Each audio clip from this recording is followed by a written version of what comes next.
पिंपरी चिंचवडमधील चरोली अलंकापुरम चौकाजवळ गोळीबार झाला। 1 ते 2 राऊंड फायर करत नितीन गिलबिलेवरती हल्ला करण्यात आला। गोळीबारात नितीन गिलबिलेचा मृत्यू झाला। हल्ल्याचा सीसीटीव्ही समोर आलाय।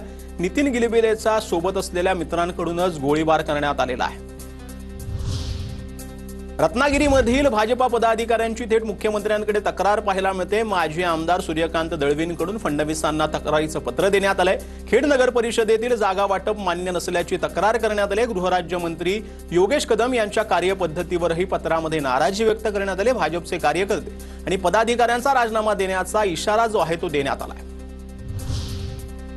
सोलापूर जिल्हा परिषदेचे माजी उपाध्यक्ष बाबाराजे देशमुख भाजपामध्ये जाणार आहेत। हजारो कार्यकर्त्यांसोबत बाबाराजे देशमुख लवकरच भाजपामध्ये प्रवेश करणार आहेत। विधानसभा निवडणुकीप्रमाणे नगर परिषद आणि नगरपालिका निवडणुकांसाठी आता खर्चाची दरसूचीही लागू करण्यात आलेली आहे। उमेदवारांना खर्चाची मर्यादा असणार आहे। सर्व राजकीय पक्षांना नियम दिले जाणार आहेत। इस्लामिक इन्फॉर्मेशन सेंटरचं अमरावतीत फलक लागल्यानं भाजप आक्रमक। खासदार अनिल बोंडे, शिवराय कुलकर्णींसह पदाधिकाऱ्यांनी घेतली पोलीस आयुक्तांची भेट। या माध्यमातून लव जिहाद निर्माण करण्याचं काम सुरू आहे, अनिल बोंडेंचा आरोप। तर मनपा निवडणुकांची रणधुमाळी देखील सुरू झालेली आहे। त्याच संदर्भातल्या टॉप 9 बातम्या पाहूया। डोंबिवलीमध्ये ठाकरेंच्या शिवसेनेची बॅनरबाजी चर्चेत। दीपेश म्हात्रेंनी पक्षाला रामराम ठोकल्यानंतर शिवसैनिक आक्रमक। सत्ताधाऱ्यांना धारेवर धरणार जिल्हा प्रमुख हवा, बॅनरवर आशय। स्थानिक स्वराज्य संस्थेच्या निवडणुकीनंतर मोठे स्फोट होतील। महायुतीतील नेते कार्यकर्ते मोठ्या प्रमाणात काँग्रेसमध्ये येतील। हर्षवर्धन सकपाळ यांची प्रतिक्रिया। भाजपा महायुतीत केवळ दलाल शिल्लक राहतील, सकपाळांचा टोला। पुणे पालिकेच्या 41 प्रभागातील 165 जागांवर आमची तयारी सुरू। स्वबळासाठी आमची पूर्णपणे तयारी। जागा वाटपाचा शिंदेंचा निर्णय ते घेतील तो मान्य असेल, धनगेकरांची माहिती।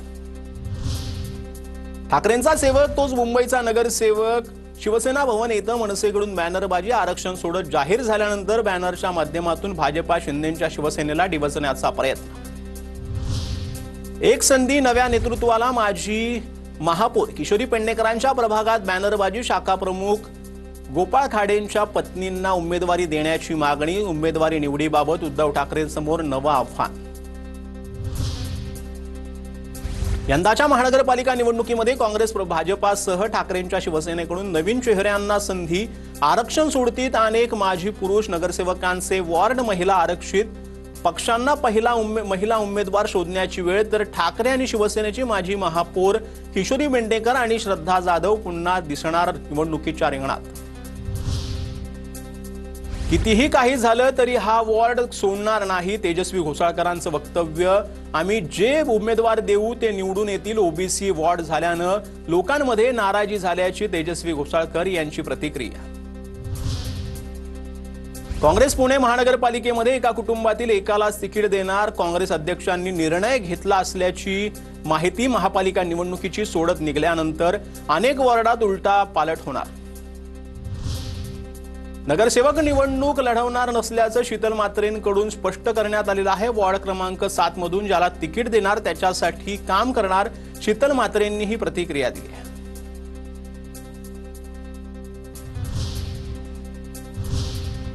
तर आता स्थानिक निवडणुकांमध्ये विविध समीकरणं पाहायला मिळत आहेत। त्या संदर्भातल्या टॉप 9 बातम्या पाहूया। मुंबई महानगरपालिकेत भाजपचं मिशन 150। गेल्या निवडणुकीमध्ये भाजपला 82 जागा मिळालेल्या होत्या। भाजपच्या 100हून अधिक जागा जिंकण्याचा निर्धार। राज्यात 7 महिन्यामध्ये 18 लाखाहून अधिक नवीन मतदार, तर 4 लाख नावं वगळली। निवडणूक आयोगाकडून आकडेवारी सादर। यंदा स्थानिक स्वराज्य संस्थांच्या निवडणुकांसाठी 9,96,96,626 मतदार असणार।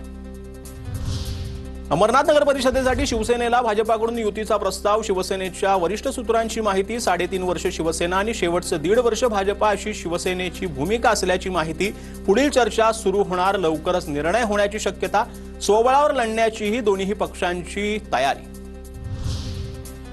माजी आमदार चंद्रकांत दानवे पक्ष आणि कार्यकर्त्यांना विकून टाकणार। त्यांना कार्यकर्त्यांशी काही देणं घेणं नाही, त्यामुळे हे स्वतंत्र लढणार नाहीत।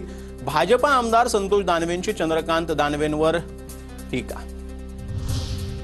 परभणीच्या पूर्णामध्ये मवियाकडून नगराध्यक्षपदासाठी प्रेमला एकलारे यांची उमेदवारी जाहीर, बैठकीत खासदार संजय जाधव यांची घोषणा। रत्नागिरीच्या खेडमध्ये महायुती होण्यासाठी रवींद्र चव्हाणांचा पुढाकार, खेडमध्ये महायुतीचाच उमेदवार निवडून आलेला असेल, गृहराज्यमंत्री योगेश कदम यांनी विश्वास व्यक्त केला। जालन्यातल्या ठाकरे गटाच्या पदाधिकाऱ्यांच्या बैठकीदरम्यान उद्धव ठाकरेंचा अंबादास दानवेंना फोन, चालू बैठकीतच उद्धव ठाकरेंनी फोनवरून साधला कार्यकर्त्यांसोबत संवाद। अलिबाग नगर परिषद निवडणुकीमध्ये नाईक घराण्याची 5व्या टर्मसाठी तयारी, शेतकरी कामगार पक्ष मवियाच्या माध्यमातून निवडणुकीच्या रिंगणात, यामुळे यंदा आघाडी विरुद्ध महायुती असा रंगतदार सामना अलिबागमध्ये पाहायला मिळणार। नवी मुंबई महानगरपालिका निवडणुकीसाठी आरक्षण सोडत जाहीर, पालिकेवरती यंदा महिला राज, बेलापूर मतदारसंघातील 51 जागांपैकी 34 ते 35 जागा भाजपा जिंकणार, आमदार मंदा म्हात्रेंचा दावा।